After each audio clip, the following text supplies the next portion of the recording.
So I got down here and I Googled and somehow come across this guy, right? And so I reached out to him, emailed him through a website, and the next thing I knew, I was down at Coral Ridge Yacht Club, getting in a pool with the tank strapped to my back and putting a regulator in my mouth for the first time in my life, and got introduced to all the awesome people that it's just an incredible group of people here that, people that I've met in the past and dealt with in the past, and every day the community is just growing. This is the Connected by Water podcast. I'm your host, Dennis Friel. Special thanks to our sponsors, Starbright, Seaward Systems, Olakai, and Yak Gear for their great support of our show. This episode was recorded in our Seaward Systems studio, located on the eastern edge of the Florida Everglades. After this episode, don't forget to head on over to connectedbywater.com and support the brand that brings together a community bound by a passion for the outdoors and a respect for our natural resources and fisheries. We are all connected by water. Listen, thank you very much for coming in and driving out to the Everglades to come see me. Thank you guys are all like, yeah, we're good. Happy to be here. Talking like coral reef scuba diving and all that today. You guys came like all the way out here to Sawgrass. We get further away from the race. Yeah, this way. You speak with a clear mind, then, right? Yeah, right. So, joining me today is the Scuba for Good team with Joe Grote and a special guest Alan Frye, and always happy to have the wonderful Katie Anderson from the City of Lauderdale-by-the-Sea. Thank you. So we're gonna get really deep into a lot of the Scuba for Good stuff. You guys are no stranger to the show. You guys have been on before, but it's also one of those organizations that we cannot promote enough, right? Thanks. So, you got an event coming up. We're gonna get into all that. Right. We're going to talk about the Lightning's first round exit soon, right? And all that. This can't go past 7. They go. They play tonight, right? Yeah. So as the crow flies, we're right here on Game 5 coming up. But I think by the time this airs, the series might potentially be over. So the truth will be told once this airs. All right, I'll comment. Yeah, I'll put a comment. Just for historical record when it comes out. Just for historical record. So the series is tied. I thought they were going to lose in that overtime. Yeah, I know. They hopefully they got a spark, man. Well, Katie here came up with one of my all-time favorite sayings. It's a 0 chance of Lightning today. Right? And now I post that every time the Lightning lose. Well, see, you're a Panther fan too, right? Yeah. Big Panther fan. You kidding me? Yeah. Well, hell, we saw you at the Panthers game. I'm not a Panther fan. Just you're like my brother. How is that even possible? Well, my brother lives in Bradenton. Yeah, and he's lived there for a while, so I kind of get it a little bit. But I'm like, how can you still like us? Would be too hard. Yeah. Yeah. My wife and I made it to this Game 7 the first year they won the Stanley Cup. Oh, we really? got to watch that. The Lightning? No. Oh, the Panthers. Panthers. Oh, Yeah. All right. Yeah. A couple years ago. Yeah. Calm down. Yeah. Hey, you're talking to one of the biggest Panthers. I guess fans I'm the only so. one here, man. That y'all surrounded by Panthers fans. Yeah. That's So this is not a podcast, by the way. This is an intervention. So, Yeah, right. So disguised to be a podcast. So we saw each other at the Panther game. I was there with my son. It was against the Wild, I think it was, right? It was Rangers. Oh, Rangers. That's right. It was like the an second game AHL of the game. season. Yeah, second last game of the yeah. season. Yeah, I'm sitting there. Leading the blind at that point. Yeah, I'm there with my daughter up against the glass, and I hear someone go, "Hey, do you mind taking a picture of me and my son?" And I was like, "That voice sounds familiar." And I turn around, it's Dennis. He'd asked my daughter to take a picture, and I saw the picture. I saw the picture on Facebook. Yeah, absolutely. It was a Pulitzer Prize winner. And here we are. Yeah, and here we are. So I'm like, oh, we got to do a podcast, and we got the event coming up and all that. So it all it's great. It all unfolded perfectly, and then I specially requested you to be here because we loved you on the show the last time you were here, and we always like to have full representation of Lauderdale-by-the-Sea whenever we could possibly get it. So, Yeah, 'cause we we could- love that town so much. Right, and we couldn't do what we do at Scuba for Good without the help of the Yeah. Lauderdale-by-the-Sea. Those guys, I mean, we've been doing this when it was part of Bug Fest. We kind of got on, Right. and they've always supported it, and it's gotten bigger and better. And Katie, the work that she does, the whole town. I mean, the guys that helped set up, everyone there has been just absolutely wonderful to Yeah. us. So, yeah, we wouldn't have gotten where we are without them. That's No way. awesome. All right, before we get into everything, I'm going to go ahead and start this off and announce our Starbright Solutions Do-Gooder of the week, right? Which is something we always do every episode. This week is someone, I nominated someone last week. I usually don't make the nominations myself, but this week I'm nominating someone myself again. So we just got back a little bit ago from that Project Sea Safe event that Starbright puts on up in Yeah. Grant, Valcaria, Florida, which is might as well be like Sebastian area, Right. just north of the Sebastian Inlet. And it's a really great event where we planted mangroves and we dropped like 1 million clams in the water that they Awesome. cultivate. And this is the second year in a row that we did it at this location. So I think we got like over 1 million we dropped. I think we got a total of about 6 million clams. I could be wrong on that number, but it's not far off. About 6 million clams have dropped in that river in that area. A whole where we lot did of this one. clams. A whole lot of clams. And they're all microscopic. And we got the University of Florida's, Go Gators. science department is involved. I'm going to let that slide. Yeah, well, I was going to throw. a Not getting War Eagle. invited back. I know. I was about to throw a War Eagle. Really throw this thing off. And then yes, it's a great event, and it was a star-studded performance. I mean, you got guys like Tom Rowland there, Peter Miller. Bouncer Yeah. Smith was the honoree of the whole thing. We did a whole celebrity invitational tournament, but to nominate this person this week, I'm going to nominate my good buddy Off the Grid, John. And the reason is because he came and he got involved with the event for the first time, and he's a fellow artist. So he didn't know what he was going to do. He just wanted to show up. He wanted to, be hands-on, and he wanted to be involved. And I brought a canvas, and I painted there with Derek and with my friend Jessica, who paints with us sometimes. And John, I handed him a brush, and he basically didn't look back, and he just started painting his butt off. And Really? and he did the cleanings, and he went out and he fished, and the coastal cleanups and everything like that. He really got involved. So I really respected that. He's a really great guy. He brought his whole family and his little baby. I have a video of him holding his little infant, like while he's painting at this really? event. Yeah, so it was really what that event was supposed to be, like all family and community getting together and doing really good stuff, being ultimate do-gooders. So congratulations this week to Off the Grid, John. You're going to get yourself your Starbright prize pack, which you probably already have a whole bunch of stuff from them anyway, but regardless. So thanks. All right. Congrats Yeah, to good Off the Grid, John, buddy.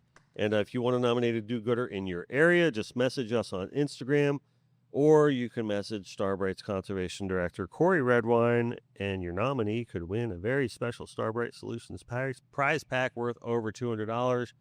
You can even nominate yourself Oh, if you want to, right?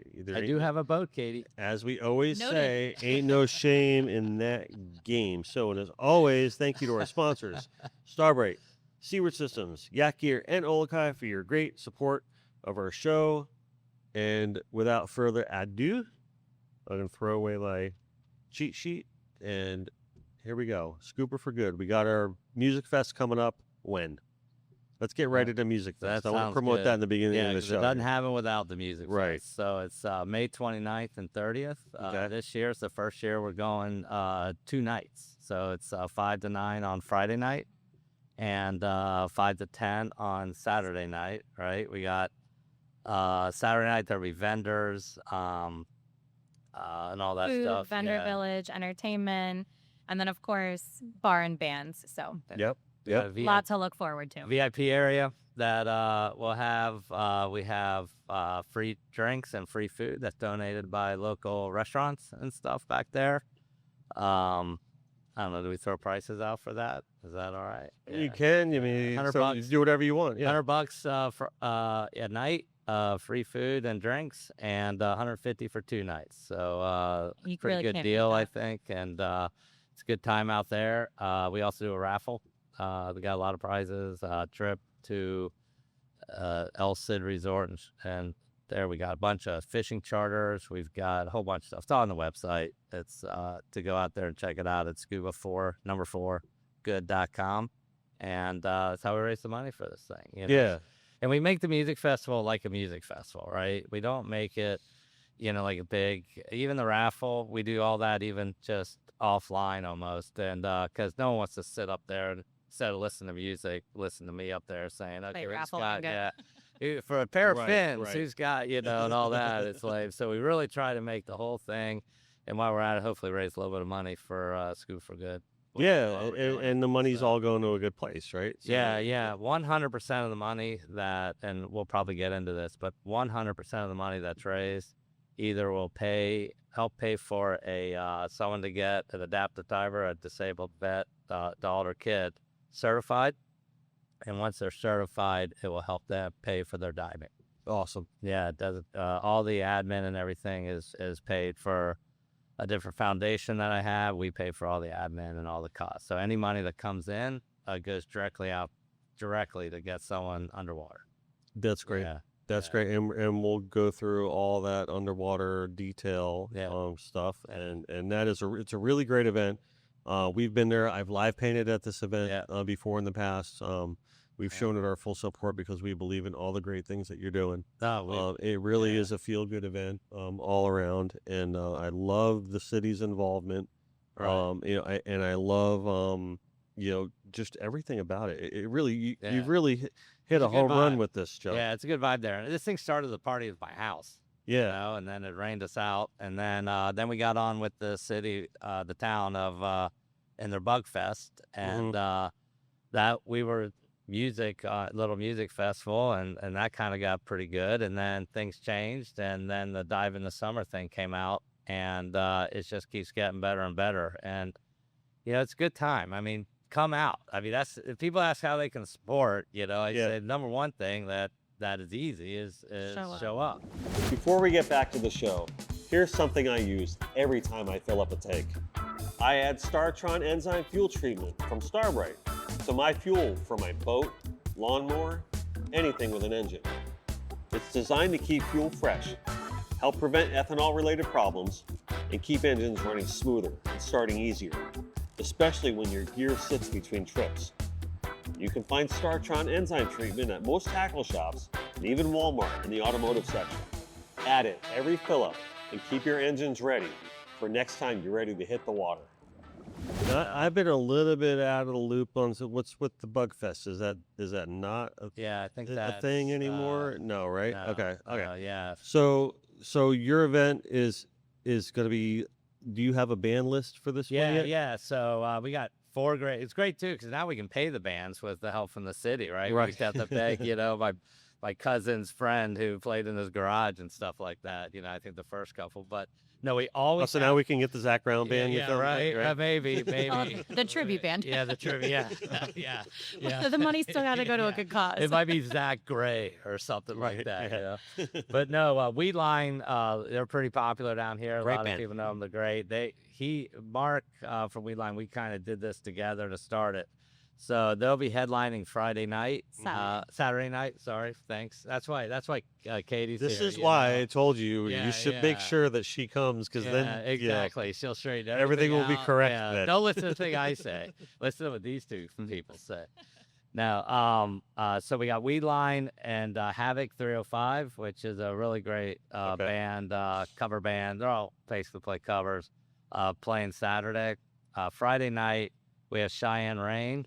And a band called Rogue Theory who played last year. Awesome. Yeah. They were awesome. So if great. you haven't heard them, you don't want to miss them. Yeah, exactly. Great. Yeah, they're probably one of between Weedline and Rogue Theory, they're favorite band local here, and we got them both to play at the music festival. So and you're gonna have vendors set up. Well, vendors. Saturday night. So Friday is bands and bar. So we'll be in El Prado Park for Friday night from 5 to 9. And then Saturday is a bit of an expansion from that. So we go 5 to 10. That also incorporates the vendor village. So we strictly have local artists and vendors that are participating in that, as well as some of the sponsors from Scuba for Good or for Scuba for Good. as well as a dining area and then some additional entertainment for families and attendees. So Awesome. Saturday Awesome. expands a bit more. Very, very cool. Yeah, it's good. All right. So I understand that we recapped the event here, or we went over the event and everything, and I would like to switch gears real quick because I immediately want to get into your story, Alan. Right? Yeah. And I know I've been kind of neglecting you a little bit here to start the show off, but I just wanted to kind of do that event stuff so we This- can do that because last time I think Yeah. we did all the event stuff at the end. Right. And I didn't want to right. be like, oh, everyone Yeah. didn't watch the end of the show, so they So didn't no- see that. So I yeah. wanted to do all this in the beginning so everyone got a fresh cut Yeah. of it. So Right. Yeah. It's a- Please show up. a Anyone good time to watching, support wherever a the great cameras are, cause, It's so. really good time. So, but Okay, yeah, cool. Alan, this is quiet. You've been. So you like trying this? to stay in my lane here. Yeah, no, listen. Well, listen, the lane is all yours. The lane is what you want it to be right now. So, you're involved with Scuba for Good, Mhm. and I want you to please just introduce yourself. Tell us who you are. Tell us how you got associated. Tell us what everything, what Scuba for Good means to you. Oh, and all that.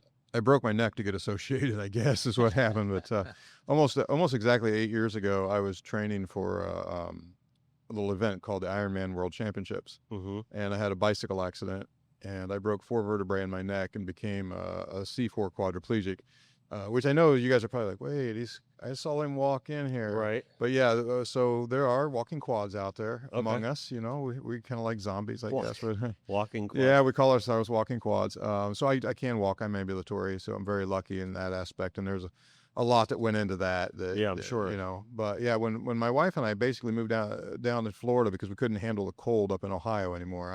With one of the things with my spinal cord injury.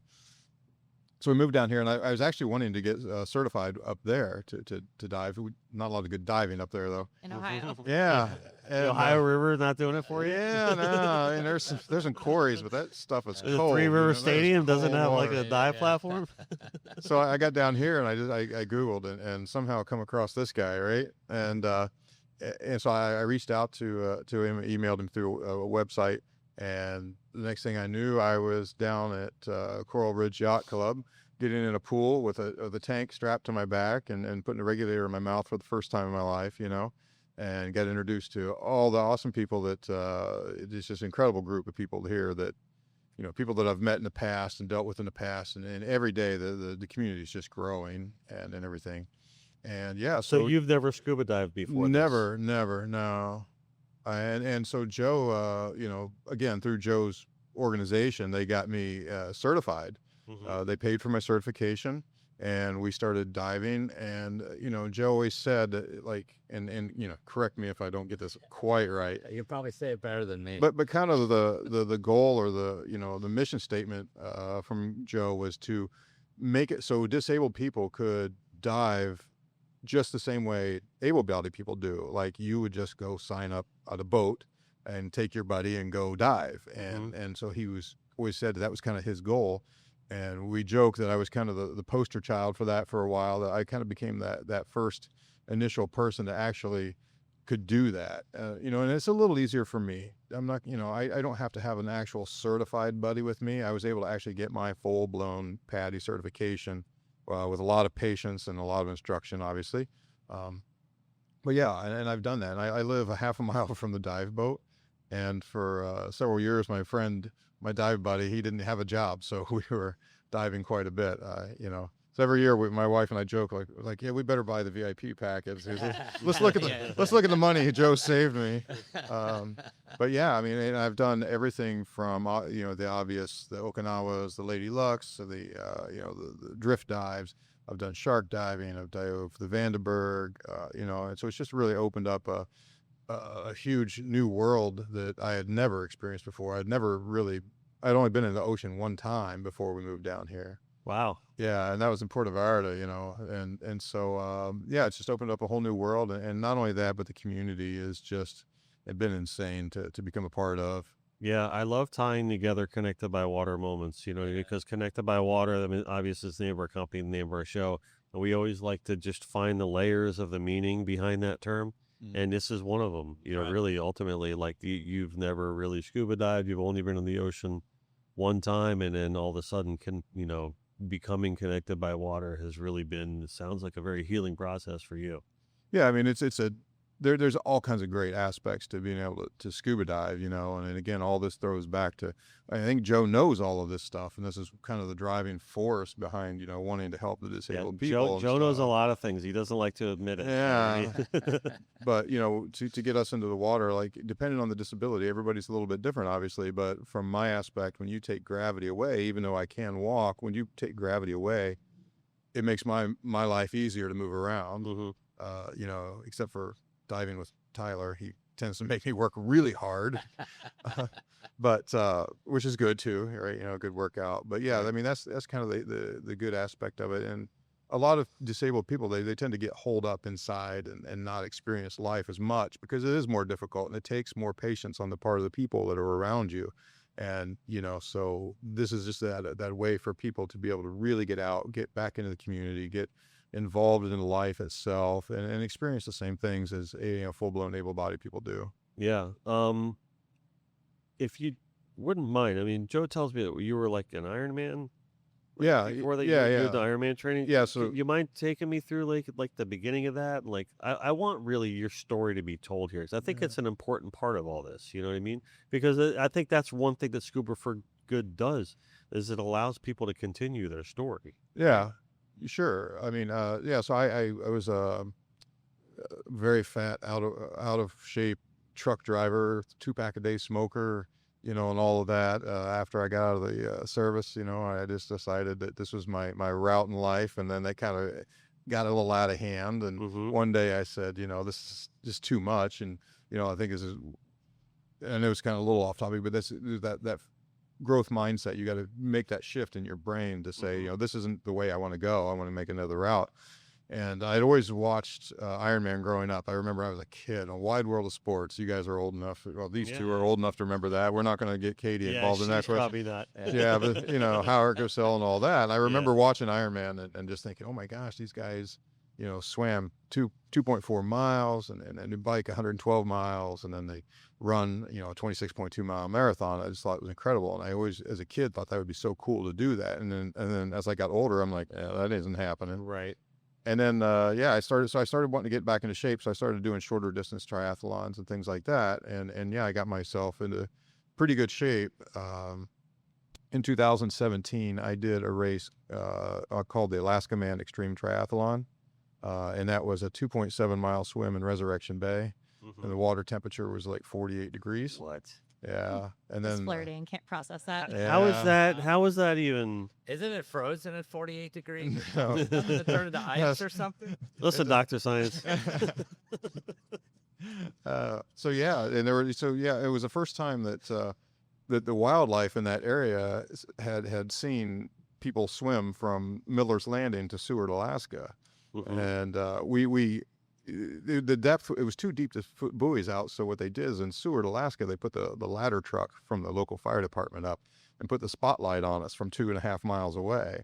And that was the only thing that we had to sight off of at like 4 o'clock in the morning when we got in the water, and 200 of us. Come on, 4 in the morning, it's 48 degrees. Yeah. Is the water warmer than the air? No, the air was warmer than the water Okay. was at that point. Well, and then actually the water started out at like 52 degrees, but halfway to Seward, there's a glacial waterfall and that feeds the bay.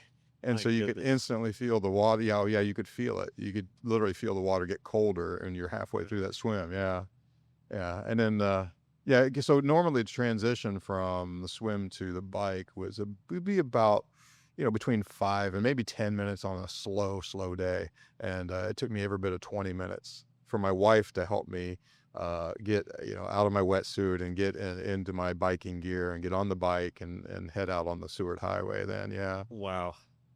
Yeah. And so there was a 112-mile bike up Seward Highway up to Girdwood, Alaska. Which is exciting because they tout that as one of the most dangerous roads up there because everybody's running from Anchorage to Seward on that road. And then we got off the bikes in Girdwood, and then there was a 27-mile run, and most of it was fairly flat except for the last 7 miles. So Mount Alyeska is a ski resort up there. Okay. So the last 7 miles was 3,500 feet up the mountain. And you're at the top of this mountain and you're looking, and right there's a finish line, but you couldn't get to it. You had to run 3,500 feet back down the mountain. and then turn around 3,500 feet back up the mountain to the actual finish line. And that was the finish of the race. Dude, that's insane. Yeah, yeah, it was pretty cool. There was a guy named Iron Cowboy who did 50. He did 50 Ironman races in 50 days, and so set a world record for that. And he raced that race with me. He was like side by side with me, and he was like, "Dude, this is nuts." I'm trying to process this. I know. Yeah. I really am. I'm like staring at you, and I'm imagining the up and the down, and not even just the weather and the water and all that. So the best part, the funniest story of this, and to the people that did this race or around this race, they think it's an urban legend, but it actually happened. So like the day after this, my wife and I actually got married, and we flew on a helicopter up to Colony Glacier and got our wedding photos and everything. It's really cool. And but I remember So she got you to a point where physically you'd not be able to run away anymore. Yeah, Like, yeah. too sore to leave the altar. yeah, get him while they're down, right? Right. But she had to do the mountain stage with me. We had to have somebody on the mountain stage with us. So Okay. she did that part with me, and I was just like yawning uncontrollably and just wanted to lay down so bad. And she's screaming at me what I can't tell you what she screamed at me on this podcast. We'll talk about that off air. But she's yelling like, "No, we did not come all the way up here for you to DNF." Which is did not finish. Did not finish. Yeah. Yeah, and I was just so close, and so we gutted it out and everything, and I had taken some ibuprofen throughout the day for little aches and pains, and then about 3 days into our honeymoon, I had just a slight headache, so I grabbed some ibuprofen and I shook 3 of them into my hand, and I went, "Huh, why are these blue?" And I looked at the bottle. I had bought ibuprofen PM. Uh-oh. I took 5 sleep aid pills while doing that race and still finished it. Yeah. So that was everybody's like performance enhancing drugs. Yeah. So that's why I was As like, if it wasn't challenging enough.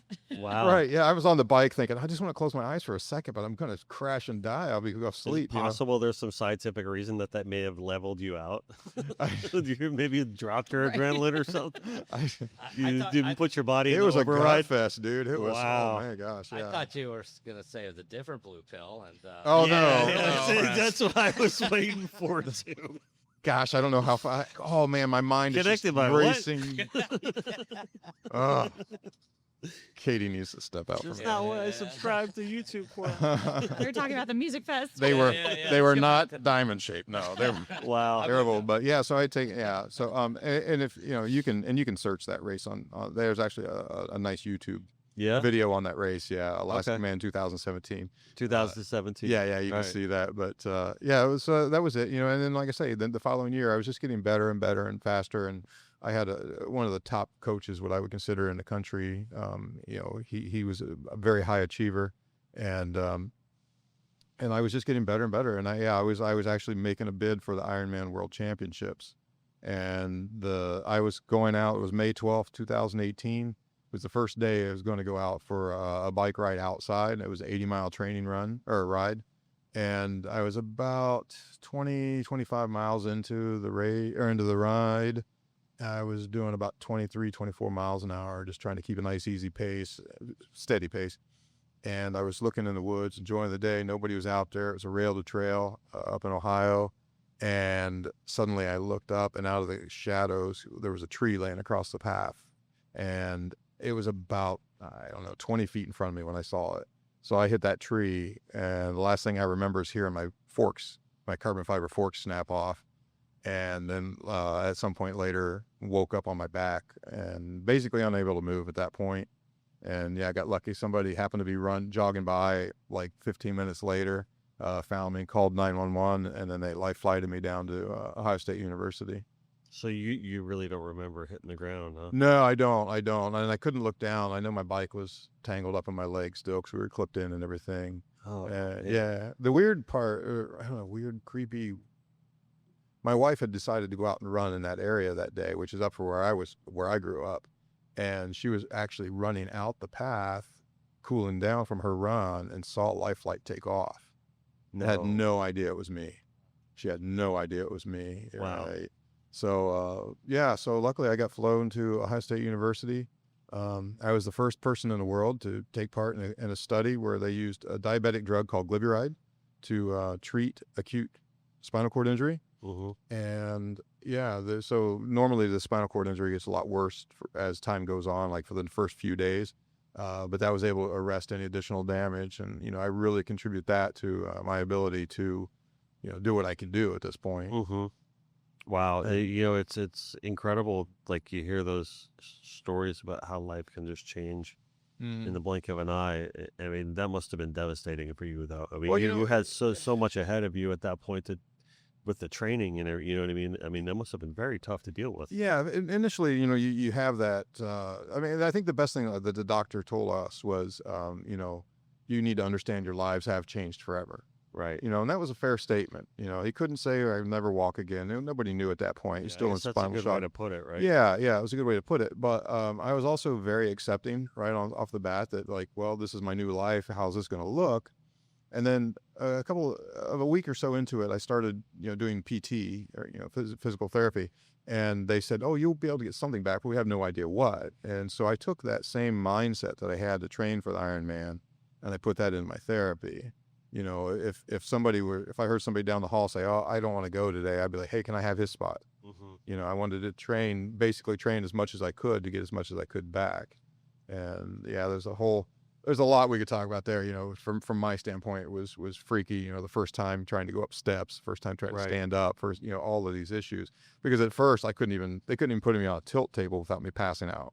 Wow. Just tilting me up to like 25 degrees, my blood pressure would just tank from being, down, and from the spinal cord not being able to communicate and all that stuff. But, here I am. I can actually get back on the boats with my gear on at this point. Okay. That's great. So I've gotten, Yeah. I almost never, unless I'm really tired from chasing Tyler or workouts on the day before or whatever, I can climb back up on the boats with my gear on. Somebody helps me take my fins off. Now, do you consider like a lot of that like therapy, like ongoing therapy? Like, I guess a better way to ask that is, since you started with Joe's program and then to now, do you feel like there's like a physical improvement to you? Like it's something like that helps you? Yeah, like, well, in I that think regard? all of life can be looked at that way for sure. I mean, I still work out on my own. I do strength training on my own. I've trained Brazilian Jiu-Jitsu for the last 2.5 years. And, Wow. so I'm really, I got my blue belt. That was pretty exciting. But Yeah. so I've done a lot of that. But then there's those challenges, that, okay, strip this, you strip the gear off and come up the ladder. Okay, well, this time let's strip the weight pockets and try to come up the ladder. And, so there are those type of deals. And, those little goals like that. And definitely being underwater, it's a definite workout. I have one side that's more affected than other. You can see with my hands, and so it makes me work harder on the kick on the right side. And there's been a lot of other issues like trying to figure out how to trim properly to keep me straight, not tilted, and a lot of those aspects. But yeah, and again, like I said, when you get underwater, you're negating gravity, right? You find that neutral buoyancy. Well, eventually we do as divers. I've gotten better, and but that ability to move, it just changes, the aspects to the body, and yeah. So I mean, yes, that's the long answer to yes. We got all day, brother. but it's all of that, yeah. And Yeah, that's great. I mean, this is not the first time we've featured Scuba Right. Figured on the show, as we mentioned earlier. We did a really good episode last time. We're probably going to rehash a lot of the same things. I mean, it's been a minute since we had you here, behind the mic. And, I just wanted to say that it's such a great organization. I mean, you've had to meet some interesting people along the way, too, that are also involved with the organization. You mentioned Tyler, but probably a lot of the other adaptive divers too. Oh, absolutely. And I've tried my best to bring in some adaptive divers too. I was the president of our wheelchair rugby team for a while here in South Florida. And, and I really tried to drag a couple of those guys in. I think I've gotten 2 of the 3 Wheelchair rugby? Yeah. Murder ball. Wow. Wow. Yeah. Yeah. Go on. Again, go on YouTube and hit up Murder Ball. Okay. Yeah, we get in these little aluminum tanks or these little aluminum wheelchairs. They're built like tanks, Right. and we just go at it. And and All right. you're hitting each other as hard as you pretty cool. can. I gotta check that out. Looks Yeah, like yeah. fun. Yeah. Yeah, I've had able-bodied people come and be like, "Yeah, I want to play," and then they watch us and they're like, "Oh, that's No. not happening." Yeah. Yeah, I mean, because you figure some of the faster guys are probably hitting 10 miles an hour. So you get two guys coming at each other 10 miles an hour and hitting head on. It can be some pretty brutal hits. Yeah. But it's a combination of rugby, soccer, hockey. Yeah. Okay. Yeah. I kind of cut you off when I talked about this. Sorry. No, you're all wheelchair right. rugby like squirrel. Yeah. Wheelchair rugby. So yeah, you don't know about. But I brought some of the guys Yeah. over, and I've had several of the guys come to DSCs. We had one guy so far that got certified, through Joe's program and everything. I'm always trying to build that up as well. And I've seen a lot of the guys that are like, well, how can I do this? Right. I'm like, dude, just show up. The same as to support Scuba for Good is to show up for the music festival. The same thing for learning how I can do this is just show up. Mm-hmm. Because I've seen, complete quads that can barely move their arms get down and go diving in the ocean. I mean, the training that I don't even know how to describe it, but just everything that these guys have put together, the volunteers, the learning aspect, because, just like you didn't know when I walked in here that a quad could walk in, right? That was my first reaction. Yeah, Like yeah. when he told me, "Oh, you're quadriplegic," and you're like, "Okay," and then you come walking in, I'm like, "Okay, where's Where's is the this quad? a different guy?" Yeah. But Hello, Zach Bellapina, Angler Recognition Manager here at the IGFA, with this episode's IGFA World Record Spotlight. We've got angler Robert Kritzer with an 84-pound 5-ounce Pacific Cubera snapper that he caught while trolling a live bonito in Puerto Vallarta, Mexico. Not only is this fish now the IGFA all-tackle world record for the species, but it's the IGFA 130-pound line class world record as well. Kritzer's fish was 3 pounds heavier than the previous all-tackle world record. Congratulations. And it's the same for us, for the disabled community. A lot of that is, how is that going to work? Well, right. just show up in the pool and that nice, safe environment, and you'll see, and they can really make it happen. I mean, I've seen some people that they've taken diving, and I'm like, wow, it's pretty amazing. It really is. And again, get them in there and negate that gravity for them, especially the people that are paralyzed or have spinal cord injuries, that to be able to just realize that freedom underwater of the neutral buoyancy. Mm-hmm. It's a whole different feeling. Yeah, it's got to be a game changer. Really. It's got to be so tough, you know what I mean, to have to deal with that in the first place, but to be able to say, I can move, I can float, I can, I don't have to feel that weight of being in the chair and all that. Mm-hmm. Yeah, that's got to be incredible. Yeah, One can only imagine. So, yeah. The Katie, I got to ask you, from the city's standpoint, they just have to love this, right? We do. It's what you've done, Joe, is just absolutely phenomenal with this, and what the city has done to support it. Because I know that, like you said earlier, without the city's support, who knows if this would even be, what it is today. And take me through like the city's viewpoint, the city's like heartfelt feelings on that. Sure. I mean, this is arguably one of our favorite events of the year. And Joe and I have spoken. It's been really fun to see the journey of where this started a few years ago, as a smaller scale show incorporated into another event that the town had put on to, Janet, Joe and I had spoken and kind of said, can we take what you're doing just on the Friday night and make it its own event? That will incorporate Scuba for Good into, and that's kind of how Dive into Summer came about. And so the intent was really to shift from, the niche market of just shore divers in the Pompano Fort Lauderdale area to how can we build an event around our coastal community and raise awareness for diving in town, but also the environment, and to partner with Scuba for Good and highlight such an incredible initiative.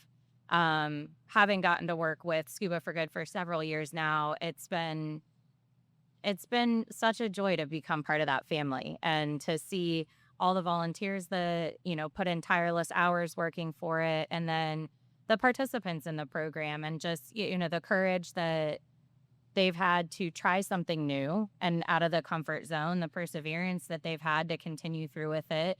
And then the pride that you see. We did a coordinated dive off the shore at Datura Portal in town with some of the Scuba for Good divers, and just the joy and pride that you get to see emulate off of everybody. And it's just truly remarkable. It really is. And it incorporates something that's so dear to Lauderdale-by-the-Sea, just in the diving. We pride ourselves in being the shore capital of Florida, shore diving capital of Florida. You can walk straight from the beach into the ocean and enjoy 2.1 miles of, reef system. It really and- is the best location in the world So- to do that. Like I've done that plenty of times ever since I was a little kid. Like in right out, all of a sudden you're scuba diving, you go right off the tank, right off the shore. It's a nice thing to do. Yeah, just, a unique setup. And so to grow the music festival and watch it grow from, Joe's garage, essentially, from the stories that I've heard, a few hundred people to now a few thousand people Right. 50 that people. are, well, I wasn't going to call you out on a specific number, but, from a smaller number to what it is now, and continuing to grow. We're excited about the 2-day expansion this year, really trying to beat some of the heat earlier in the day and focus on the time of day when people actually want to be out and enjoying. So, and the event really is so holistically community focused. Right. The Good way to put it. the entertainment that we book, all local acts that we all know and love. We follow them. We look forward to them.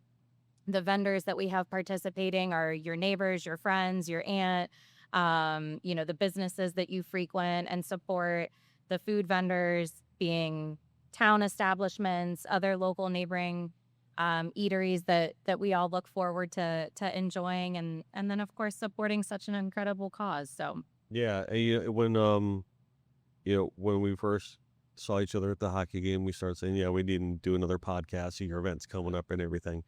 I instantly went to Joe. I'm like, we need to have Katie on too, because the two go so hand in hand, and it just wouldn't make sense to sit here and do an episode on this without you here. So thank yeah, it really does mean a lot that you came in. I wouldn't want to do it without her. Yeah. She talks about the music festival a lot better than I can. no, it's a great partnership. Yeah. We're very, very lucky to be a part of it, and just happy to contribute how we can, and to give our residents and neighbors the opportunity to come together and enjoy a great day of music and fun while supporting such a remarkable initiative. So Yeah, one of our greatest things that we like to talk about Connected by Water is the community aspect of it, right? And crossing the aisle and working together with other organizations. And we love, and we only really support the organizations that cross over and help out other organizations. Like we are big supporters of the IGFA, big supporters of the CCA. We're big supporters of Bonefish Tarpon Trust, and one of the biggest reasons is because they cross the aisle and they work as a triangle together. And they're completely different entities, right? The Billfish Foundation, same thing, right? And that's what you guys do too. You guys work with other adaptive diving teams, right? And so take me through some of that. Yeah. So I've been volunteering with adaptive diving. Started out probably 15 or more years ago, and we're volunteering. Then when I retired, I was like, you know what, we can do this, also, right? Mm-hmm. And started putting together a good press when we got with the Coral Ridge Yacht Club, who is phenomenal. Another group, the Coral Ridge Yacht Club Foundation, is a huge support of us. They give us the pool once a month. That everybody could come to, and not only he was saying his rugby buddies could come, they just show up once a month at the pool and they can try it. There's no it's not that hard, right? And you don't have to wait for us to schedule. It's all scheduled online, and they support us. But it's big. It's another place to where all of our partners, the groups that do this. So back it up, I guess we would try to do it. Had some instructors go out there, they come to the pool. We try to get them tied up with an instructor. And we found two issues. One was the instructors all wanted to help, big hearts, all that. But we've like, all right, we got Alan wants to get certified. And it'd be like, all right, yeah, well, I'll fit him in. Well, I can't do it this week because I got to work. I got to get paid. So the money, right? I mean, it's Right. I mean, cheap, right? And especially on the adaptive divers from a instructor point of view, it does take additional time Yeah. to do it.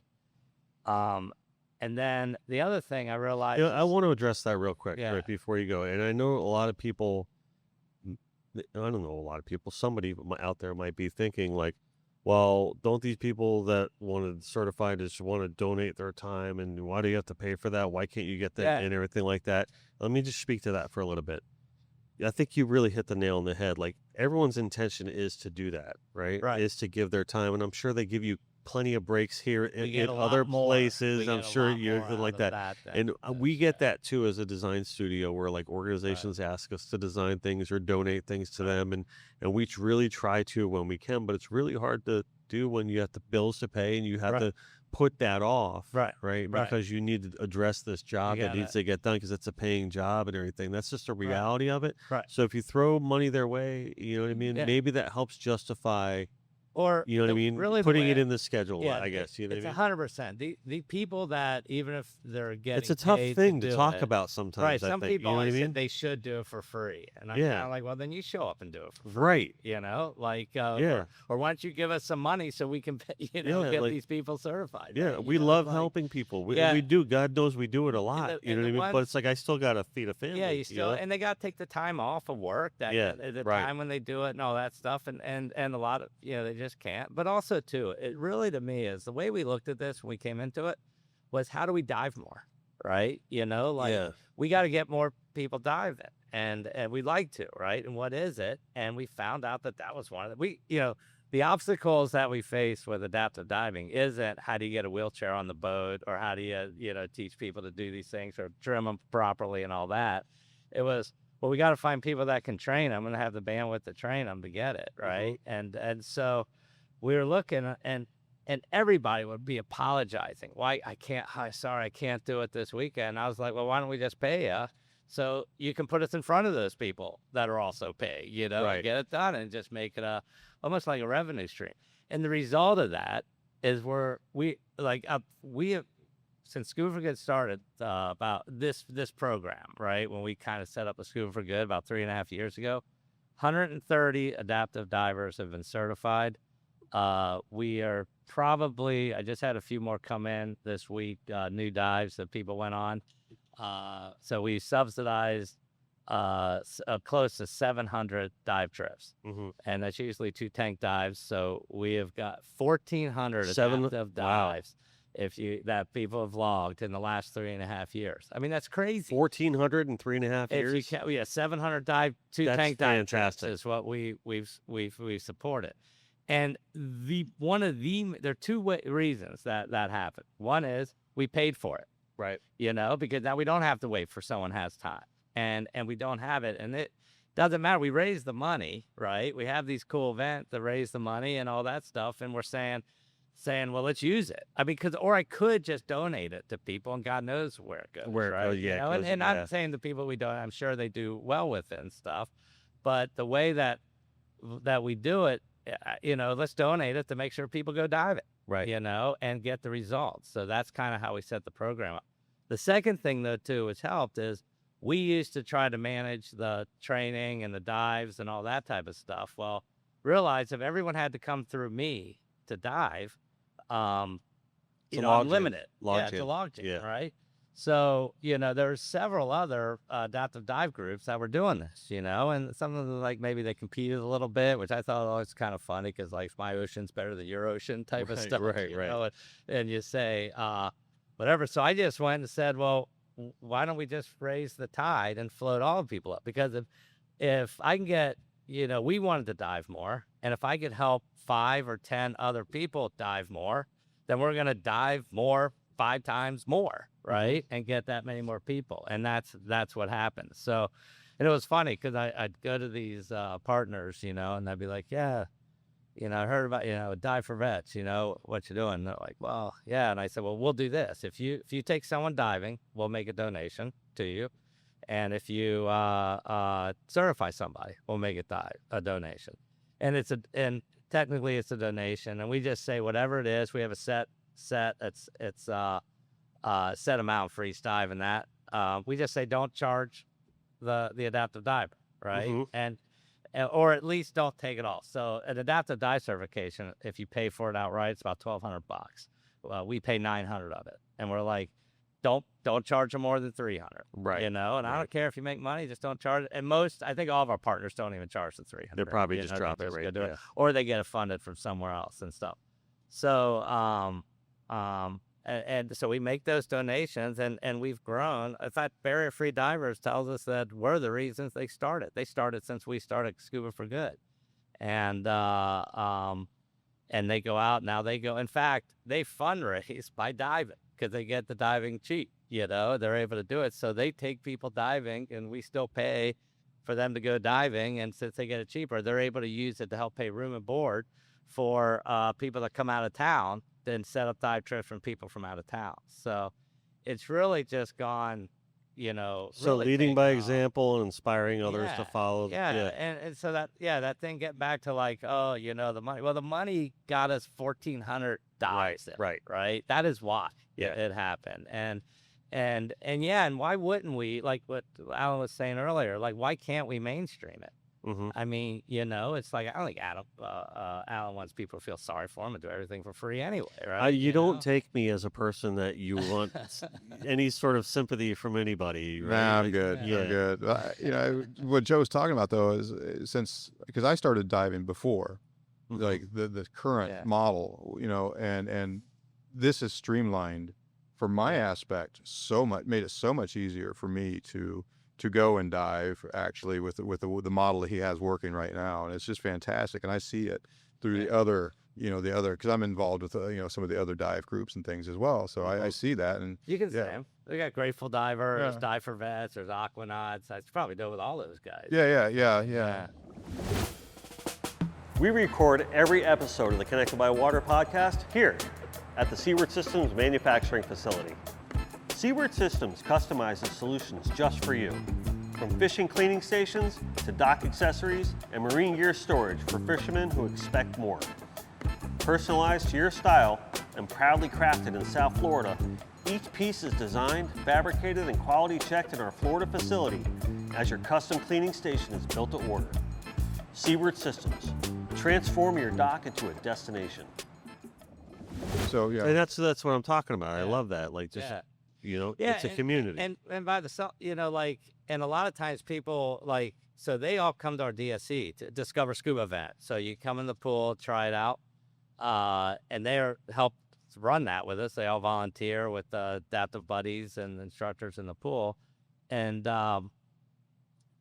it's funny because a lot of and it's kind of what we want. Like the first time I paid for a dive that I didn't know about, it was like a big step. I'm like, that's great. That's what we want, right? Things happening.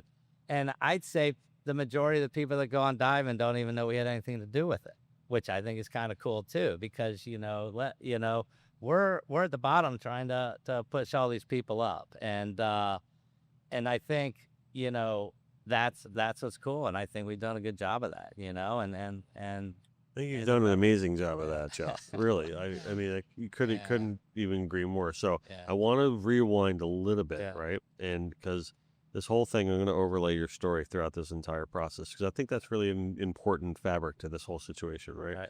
So you're in Ohio, right? And you got the bad news and everything. When did you decide to move to Florida?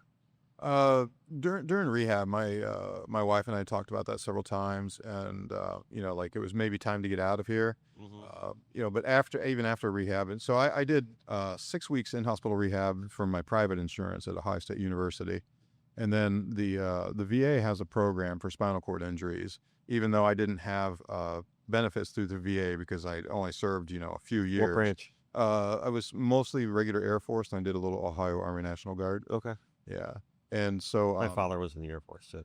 oh, cool. Yeah. Oh, cool. Yeah. Korean War. As a Beale Air Force Base, California, home of the SR-71s and Okay. U-2s. Yeah, it was a pretty cool place to be out there for sure. Nice. But yeah, especially once the weather started turning cold, I realized that, you know, you see me moving pretty well right now and everything, but if the air conditioning even gets to be too much, I get really stiff. Okay. And so when it would get down, below 60 degrees, I was almost too dangerous for me to walk. I mean, at that point, I wasn't walking near as well as I am now.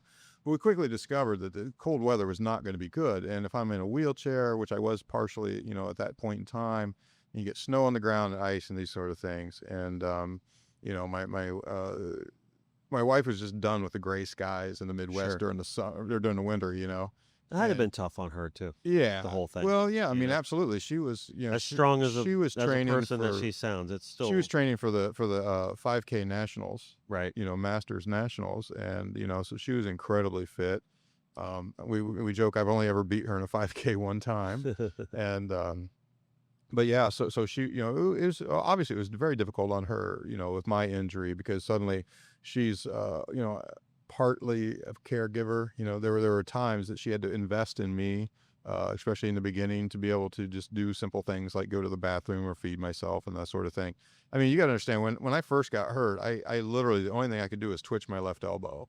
So everything had to be done for me. I had to be fed, I had to be bathed, dressed, bathroomed, all of that stuff had to be somebody else doing it for me, and so I did progress way quicker than a lot of people, but still, when I got out of rehab, she still had to do a lot of that stuff for me. Also, anyway, so I was 6 weeks in hospital at OSU, and then I got into the VA program, and so I did 6 weeks at Cleveland VA. So again, I got an additional 6 weeks that most people just don't see. And then the VA paid for a whole year of outpatient for me. So we kind of gutted it through that first winter. So I make sure I could keep going to, outpatient therapy at Ohio State University and all that, because I really loved the people there and it was doing great things. But we were looking that winter like we got to get the heck out of Dodge, And there's actually a book called Once a Runner, as a novel based on a fictional novel, but based on running, and it takes place down here in the South Florida area. And that got her to looking down here, and so she Googled, if affordable beach living or something like this, and then Pompano Beach came up, and she's Must have been a while I was ago. gonna say Yeah. something. yeah 2018 yeah 2018 yeah. So we came down June of 2019, looked at like 17 different places, and we ended up finding. Boy, you bought just in time. Yeah, I know. Wow. We because we were looking at a couple other places, and I finally asked her, I said, "Why do you want to live here?" And she goes, "I want to live on the beach." I said, "Well, then this is the place we're going to go." Yeah. And there's a condo building on A1A that we bought into. And you're right. And when COVID hit, number one, we had our safety, our ability to still have freedom in a life. But yeah, within 1 year, the prices just skyrocketed. Yeah. And we had talked about that. We're like, oh, maybe we wait and save up a little more money. Maybe we wait until I'm 55. No, I said, let's get down there. And thank God we did. That happened to us. When we moved we got the studio on the beach in 2020. We're like, okay, we're gonna get the studio on the beach, and then we're gonna buy a house out there. And then boom, within that 6-month gap, it was like, maybe we wait till that thing falls. Yeah. And then it never fell. No, it slowed down, but it sure hasn't fallen. Yeah. Oh man. So that's what got us down So you here. all right. So you came down here, and you're looking around, and you want to get in the water, Yeah. right? Yeah. You want to do something because no one can stop you. Yeah. I don't Right. know about that. No, But I mean, yeah, I mean, you're like, you have to drive. You Oh, still man. wanted to, do things, right? Yeah. One of the last things I did up in Ohio before we came down here was after my accident, is going skydiving. Mm-hmm. So that was a fun 50th birthday exercise. So I say I've gone anywhere from 14,000 feet, up into 140 feet down. Thank you, Vandenberg. But yeah, so I just wanted to come down here, and I wanted to get in the water. I wanted to get fishing. I wanted to do something, and I've always been an outdoorsman up in Ohio. I was that country boy. I had the 4-wheel drive, the gun rack in the back, the dirt bike. I baled hay to make gas money so I could take my girl out on a date, this sort of thing. Truck driver. Yeah, and then I became a truck driver eventually. But so yeah, I wanted to do something, and then like I say, I just Googled, disabled diving, and was able to find Joe and Janet, and sent an email off, and yeah, they're like, get down to Coral Ridge Yacht Club, and and again, there was a medical form I had to fill out, but it wasn't a big deal, and again, the VA is really super good about that. Mm-hmm. Even with my jujitsu, the VA is wonderful, because I've had a few injuries, and they're like, keep going, we'll keep fixing you back up. But, Yeah. so they were great. I don't mean to get away, but I do shamelessly plug the VA because they do so much for me with, my motorized mobility scooter, and any other thing I need. I'm kind of glad you're bringing that up because they get a lot of bad rap in They a lot of do. different areas. Yeah. So I mean, I've got. it's nice to hear positive stories about it. Well, Yeah. a lot of our partners are Aquanauts and Dive for Vets are owned by ex-military guys, and they get a lot of funding from the VA as well. Mm-hmm. Yeah, I was able to actually just get the recreational therapist from the spinal cord unit hooked in with Brad at Grateful Divers. Yeah, And they went on their yeah. first dive too long ago, and we're getting ready for another one this next week or next month. Yeah. And so that was exciting for me to be able to take two of my worlds and bring them together. Yeah. Right. And it all gets down to this but guy they- at the bottom pushing up. Well, that's the thing. Like, I've never. Yeah. Let's just say this real quick. Like, I've never really met many people in my life that have been like when you call Joe and that have been like, let's go, man, let's do it. Like every time you come up with an idea or you like say, hey, you want to do something, let's do it. Like just like this podcast. Man, let's go, let's do it. You're ready to go at all times. I'm retired, so I have plenty of time. all like what does it say? What else am I gonna Nothing to do and all day to do it. Yeah. I feel busier now than ever, but no, I was saying about the VA, this is one thing they do well is this stuff, and that's how some of these other partners, even though they got funding, they bring friends that also have injuries that weren't veterans, so they couldn't get funded by the VA. So those guys, a lot of them, we provide the funding so their friends can get. Now they have a dive group and buddy teams and stuff like that, so they can go diving when they want. And it's the VA is works with several of these groups, and so I don't have a problem with it. Yeah, I'm not going to be one that talks about. You been getting in the water at all? Yes. Yeah.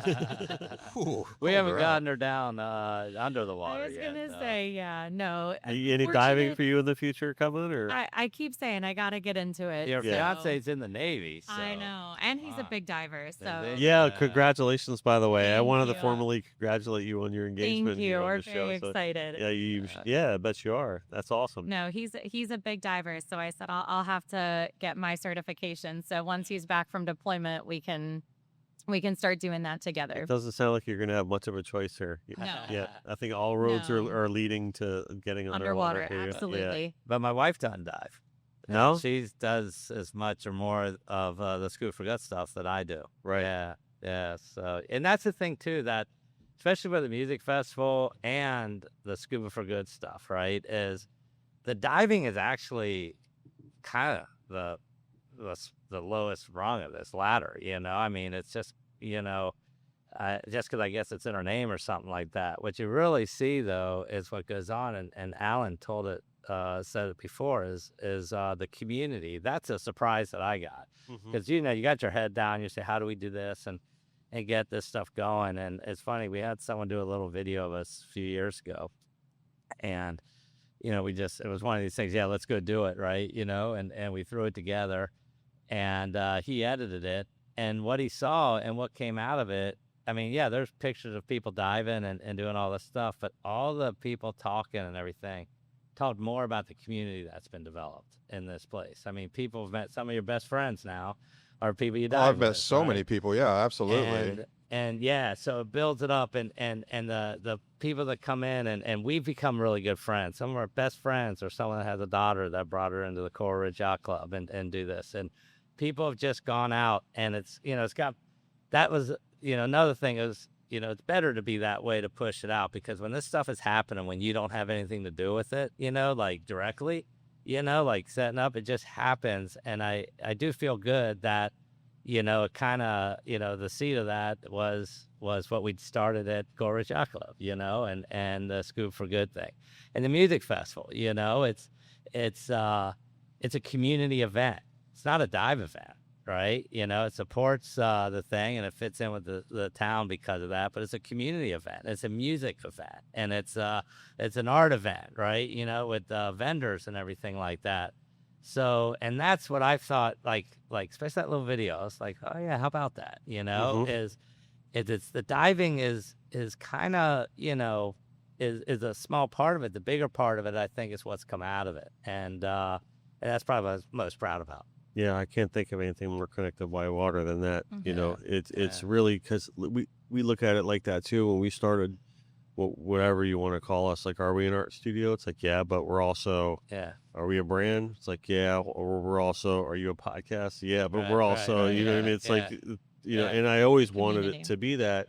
And I never wanted to really put a cap on it, and put it in a box, because there's so many possibilities. And at the end of the day, it's all about people. Right. And I tell you, our program, that's one of the beauties of it, is it's extremely simple, but very effective, right? I mean, and we stay in that scope. You want, us to donate money, right? Take someone diving or certify someone. And that's it. We get a lot of other creative ways that people ask for money, and we say, well, go take someone, like I said, barrier-free divers. So they take people diving. They get the diving for like half price. And the more people they dive, the more they're able to take that money into what they were asking me the money for, was they'll pay for room and board.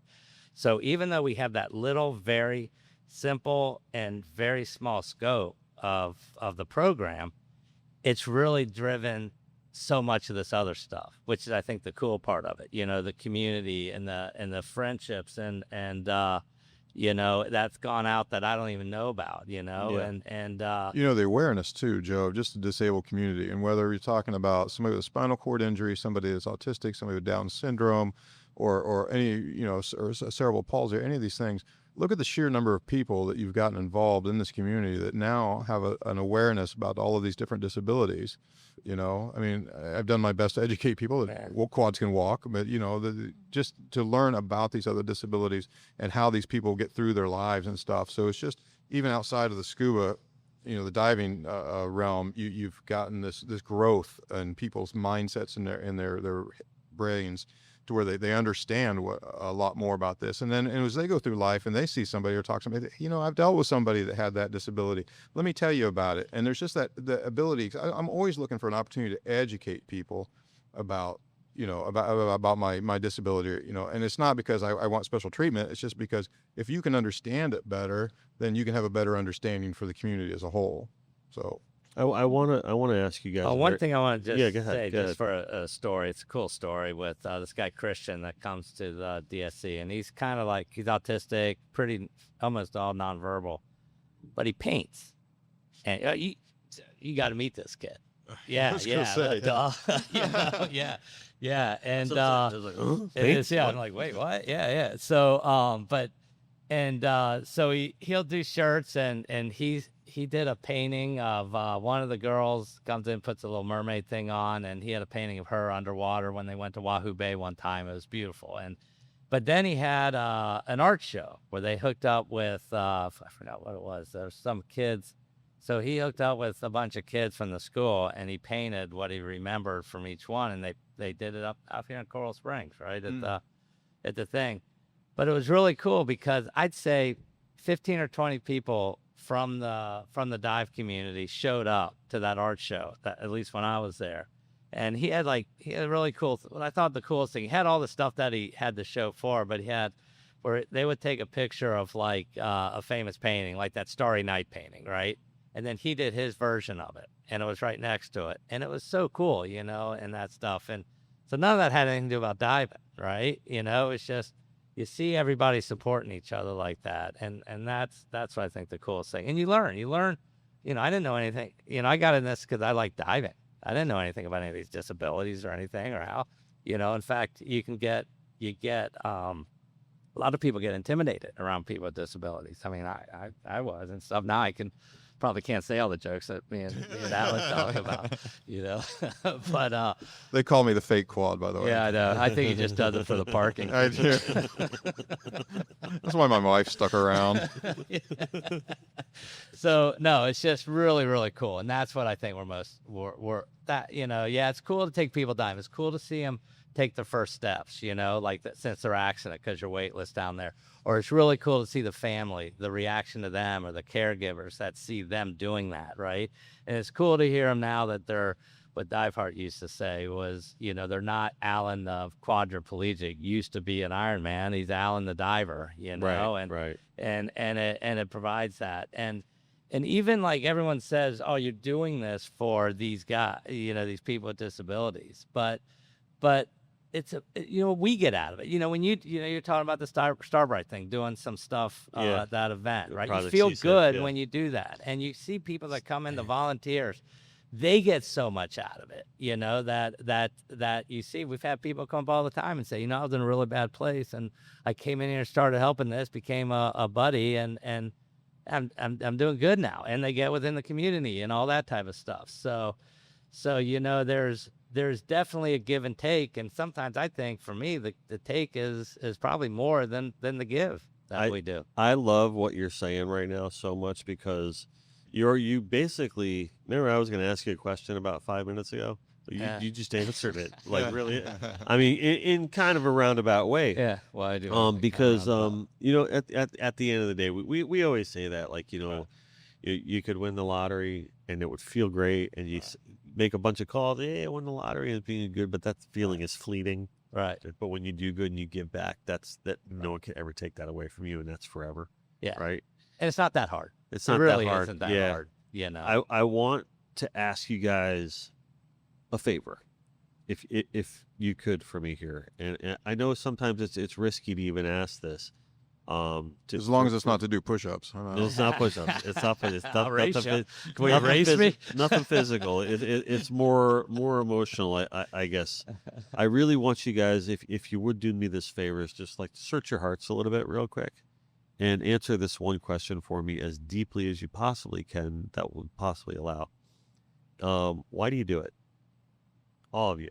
Like, you can take your time to answer this. You can answer individually. You can answer collectively. But I'm asking as a favor to please answer that for me, because I think that's an important answer. It's an important question too. Because it's not every day, that someone starts this or gets involved with this, and it could even be about more than just this. It could be about something else in your life, and answers that question. Oh, I know I do it to be able to give back to all the people and all the organizations and everything that's been given to me. That's a big aspect of it to me.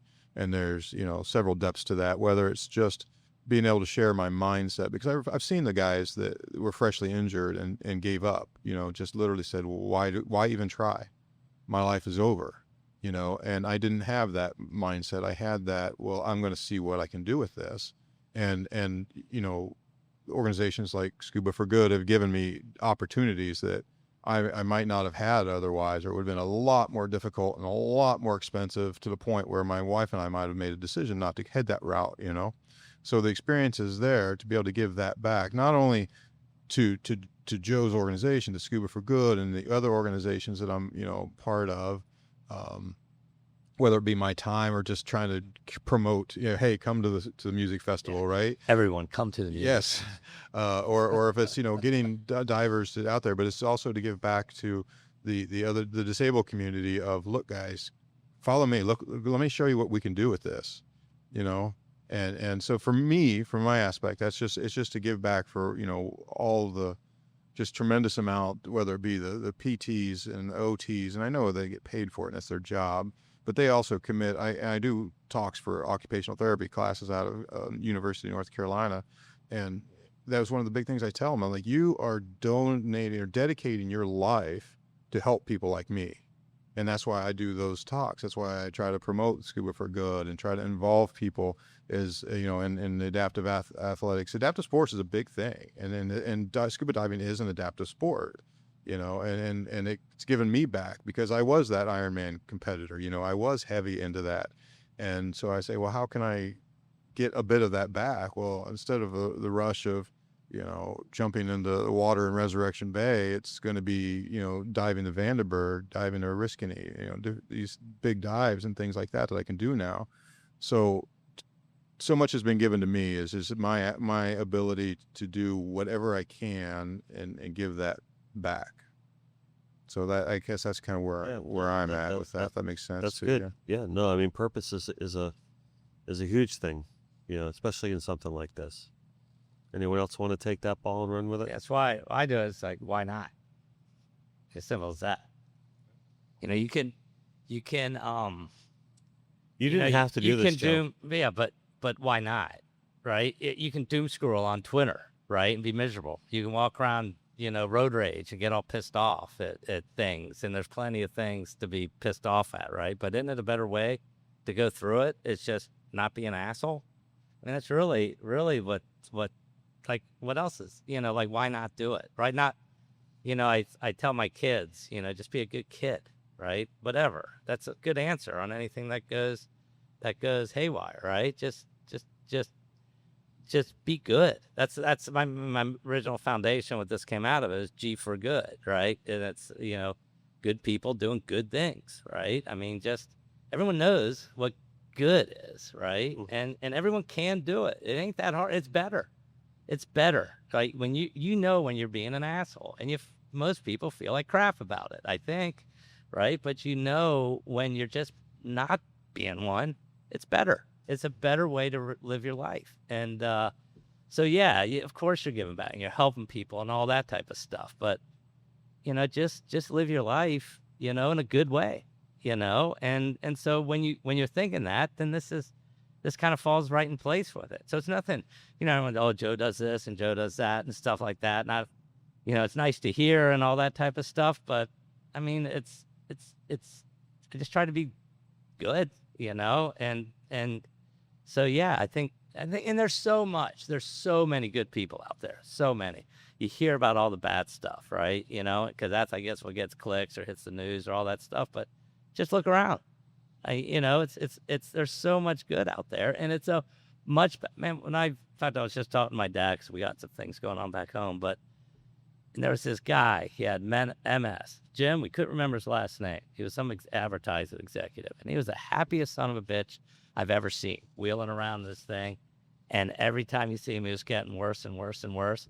And his jokes just got funnier and funnier, And you're like, this guy has every reason to complain and every reason that someone parked too close in the handicap spot or whatever.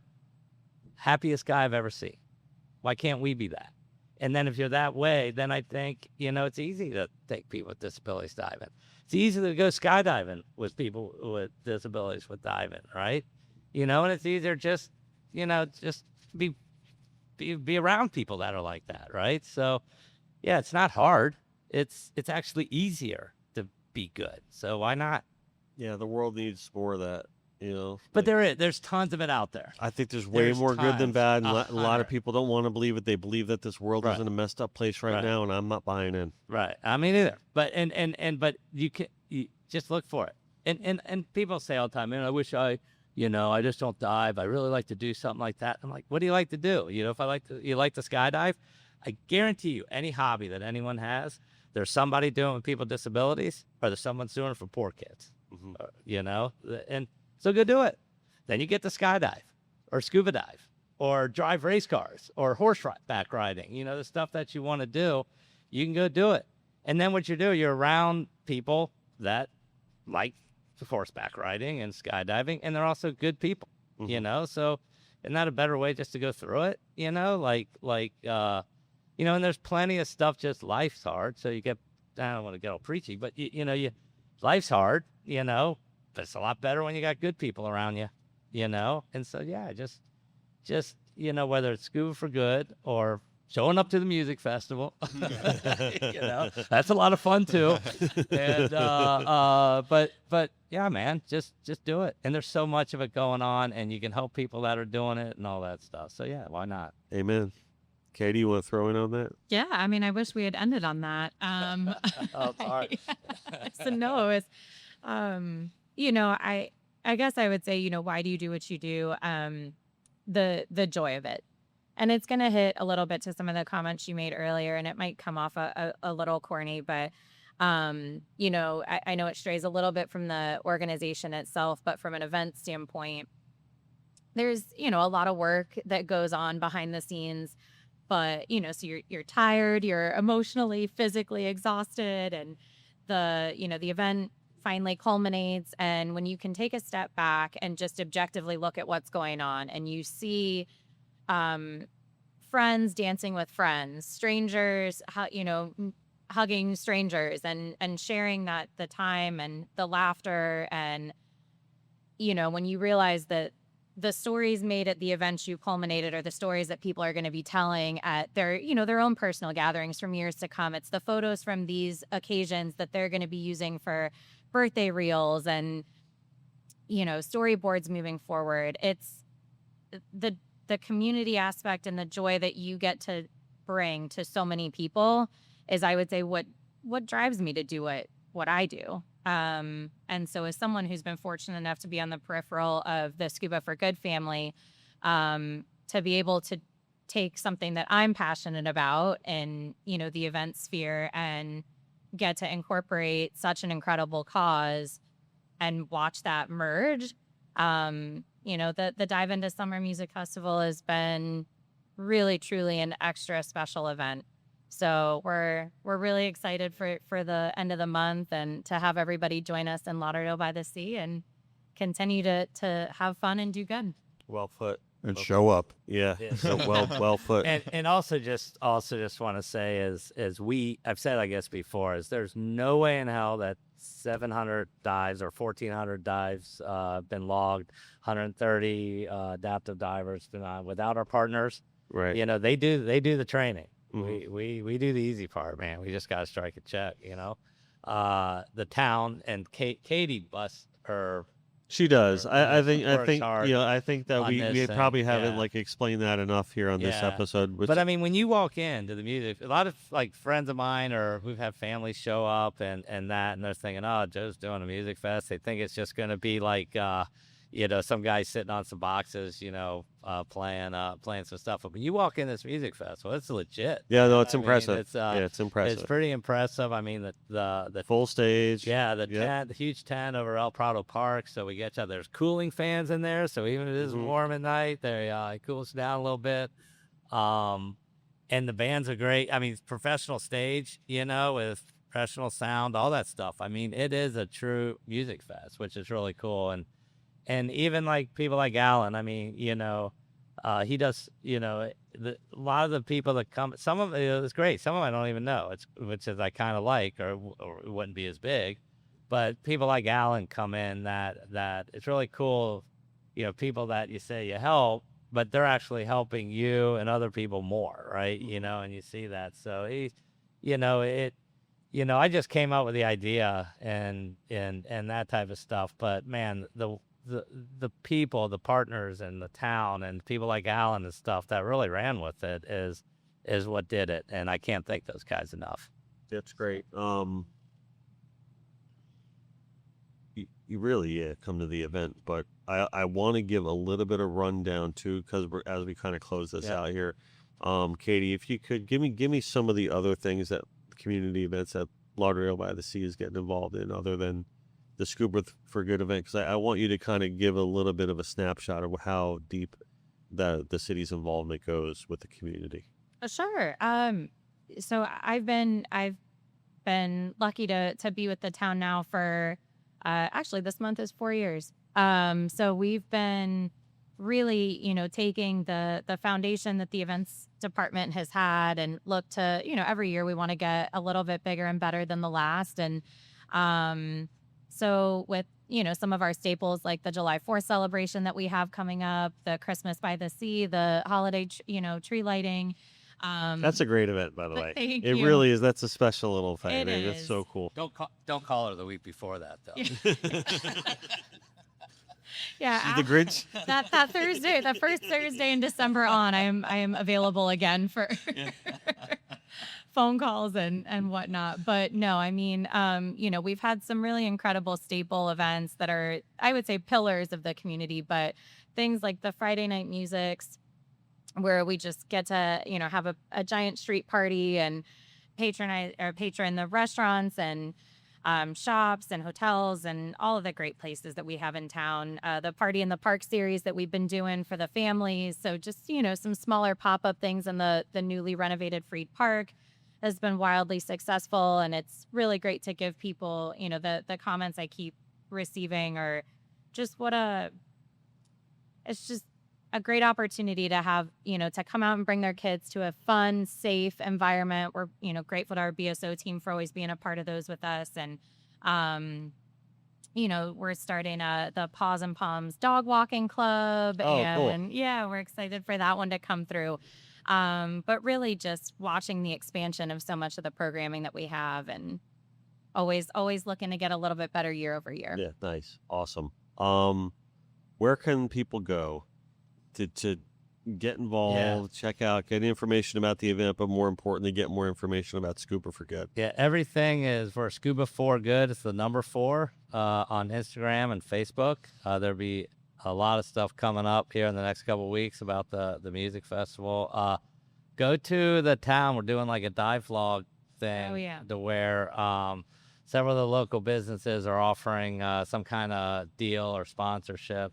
They'll have a card and they'll put a stamp, and depending on how many stamps you get, we'll give you free stuff at the music festival. So, okay, cool. So you can Yeah, bounce that's new around this and year, support. too. Yeah, support those guys. So Are those businesses listed on the site? yeah, all right. They will be. They They will have- be. They'll be on the card, and then we'll probably have some in the window that's there. And, Okay. And yeah, so you get the card, and maybe go out and hit someone up before you come to the music festival. Get a few stamps, and maybe you get a free drink out of it or something. Yeah, or for a the shirt 2 or weeks something leading like up to the that. music festival, we'll have Yeah. that promotion running. So you can pick up the dive log at Town Hall, or any of the businesses that are participating. Those businesses will be on the town's website as well as the Yeah. Scuba for Good site. Yeah. The more punches you get, the better prizes you can collect at the event, because you have to come to the event. Okay. Yeah, Yeah. everything you get, But- you got to come. But But we're really excited to, again, just incorporate more of the local community into that. Hopefully introduce, have people visit some of their favorites, introduce them to some new favorites, and save some along the way. So I will Yeah. listen. I will say it is a great event, yeah, no, it every really year is. we do something. and it's not like Yeah. it's almost like, to me, in my mind, like the perfect size. It's like not too Yeah. big where it's a hassle, Right. and it's not too small where it's like boring or anything. It's like Right. the perfect size. Right. They got the bands and then the bars, Right. and Music's everything like, great. yeah, and all that. So Yeah. But then to get involved, so go there. You can buy raffle tickets there. Please do. I mean, that's one of the main ways to help get people down in the water. And but also too, if you know anyone, or you either have a disability, physical or cognitive, or friends or family members that have them, bring them down. You go right online. The events are there when we have our Discover Scuba events. And all you got to do is get a doctor to sign it off. All the instructions are there, and you can come in and try the pool for free. yeah, And, that's good that you brought that up. 'Cause yeah. I want to kind of reiterate that we just said. Yeah. There might be people listening to this, searching for a way or searching for Well, an answer or Or something they know like that. someone. Or or they know someone. Or they know that maybe you might someone be that- stuck, Yeah. and then they're looking for Yeah. something to do, and maybe they don't want to Yeah. cross that bridge. They might feel awkward about it, or they might feel intimidated or socially awkward about approaching you guys. Or We've had this people is show up. Well, I want to say Yeah. though, like, I can attest, like, you guys are good people and just make everyone feel very comfortable. Yeah. You Yeah. know, it's not like a it's a Yeah. very open arms kind of Yeah. situation. Yeah. Everyone's pretty chill. Yeah. Good. Right. But we've had people bring, like, you see them tugging them in. They don't want to be there, right? You Right. know, someone, a family member or something. And then we get them in the water, and they pop up, and a light switch goes off. Their face is all lined up, and they're like, how do I, how do I get out in the ocean? How do I do all that stuff? And so, yeah, it's easy. Sign up. You get a spot. We get you in the pool. It's very safe. We have instructors in there and all that stuff. Don't push, In fact, Sabrina, who was on here the last time, it took her a year. Mhm. Took her a year. How's she doing? She's doing great. She's in Virginia. Okay. Yeah, she got married. Another Navy guy. Yeah, married a Navy. Oh, guy. my God. Well, he stole her from us, but she's great, and Yeah. I'm sure she'll be listening. So we miss you, Sabrina. Yeah. Yeah. Absolutely. But yeah, get them in there, because that's what does it. Or even better, just look up some of our partners. They'll get you there too. And all that stuff. So yeah, bring it on. God bless you, Joe Grote. Yeah. You're God a good bless guy. everyone else. Yeah, but thank you. All right, and Katie, thank you for coming out and Thank you for having giving us. us your time today. It's really, really Absolutely. super appreciated. It's great to see you again. Thank Right? you. You And too. it was great. Listen, I love meeting people for the first time on the show. And I thank you for coming in. And, it's a and pleasure. I and love just doing these opening things. up. You Yeah, know what I yeah. mean? And that's really the important thing. I just want to thank you for opening up, and then just not being afraid to just Well, again, that's just Give us one your one feelings little on way I it. can give back. yeah. And there's got to be someone out there that's going to hear your story, and I think hopefully it makes a difference for them. Yeah, You show know, up. and that's really the biggest reason show why up I at wanted you to DSC. say You're not that. going to be the only disabled person there. Yeah, And right. that makes a difference. Yeah. When we show up, you're like, Yeah. like, oh, it's my people. But Yeah. just show up and for sure. Cool. All right. Well, we're gonna wrap this up, right? Awesome. Okay. Scuba for good. Thanks. Guys. Support them, right? May And- 29 and 30. Day 29, 30. All right. Here we go. Coolest All right. spot in town. And we're gonna end this like we always do. Your ego is not your amigo. Always do your best, and at the end of the day, just let God do the rest. And do not ever forget that no matter where we are, no matter what we're doing, we are all connected by water. Thank Here, you. here. So thank you. Thanks, guys.